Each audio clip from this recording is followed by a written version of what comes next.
Welcome to Global Investment Insights, a weekly podcast brought to you by ADCB Asset Management. My name is Kishore Muktinutalapati, Head of Investment Strategy. With an objective to empower you with investment insights, on this program we discuss various perspectives that are shaping the global investment landscape.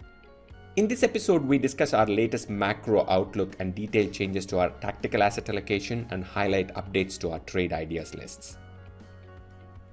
Global growth has been very uneven, with US exceptionalism continuing.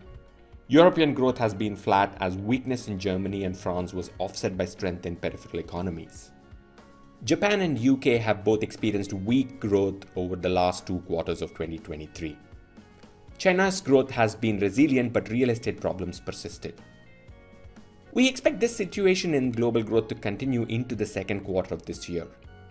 In the second half of this year, however, we expect US growth slowdown to dominate the growth picture. Inflation proved to be stickier during the initial months of the year as we expected, and this is likely to be the case over the next couple of months at least. However, beyond that, we expect disinflation to take hold, with inflation levels moving towards central bank targets. The US Federal Reserve, European Central Bank, and the Bank of England are all likely to cut interest rates this year, but we're not sure if the first rate cut will mark the start of an easing cycle. As investors priced out aggressive rate cuts since the start of the year, fixed income as an asset class posted losses, US dollar strengthened, commodity prices fell, and real estate investment trusts corrected significantly. This played out as we expected at the start of the year. However, what surprised us was the resilience of equities, which posted solid gains through the first 2 months of the year. Granted, the fourth quarter earnings season has been strong, but extending the earnings optimism, equities are now discounting unrealistic long-term earnings growth rates. In our view, this needs to correct. Also, the equity market looks technically overbought, sentiment is very bullish, and valuations are looking full. Overlaying this with the macro view we have for the next 2 to 3 months, we think reducing equity risk in portfolios over that time frame is warranted. Therefore, we cut our equities position to underweight from neutral and move fixed income to overweight from neutral. Within fixed income, in a major move, we upgrade developed market treasuries to an overweight from underweight. Upside risk to our cautious stance on equities come from the continued Goldilocks scenario which markets have enjoyed over the past 4 months. The risk to our fixed income overweight position comes from a sharp reacceleration in inflation. In line with this, we made a few changes to our tactical asset allocation.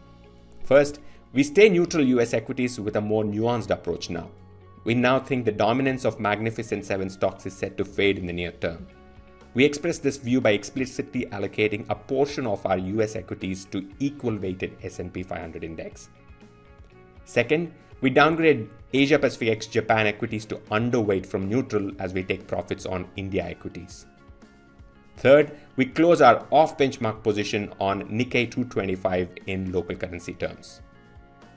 Fourth, as indicated earlier, we upgrade developed market treasuries to overweight from underweight. Fifth, we downgrade global high yield to underweight from neutral. We trim our off-benchmark position in US mortgage-backed securities from 3 percentage points to just 1 percentage point. Apart from these, we also made a few changes to our trade ideas list. For details, see our research note, the link to which is provided in the description of this video. Thanks for listening. We hope you found this podcast useful. If you did, please do share this and other episodes with family, friends, and colleagues. For more information on our investment strategies, please reach out to your contact at ADCB. You can also log on to our website at www.adcbam.com. This is Kishore Muktinutalapati signing off.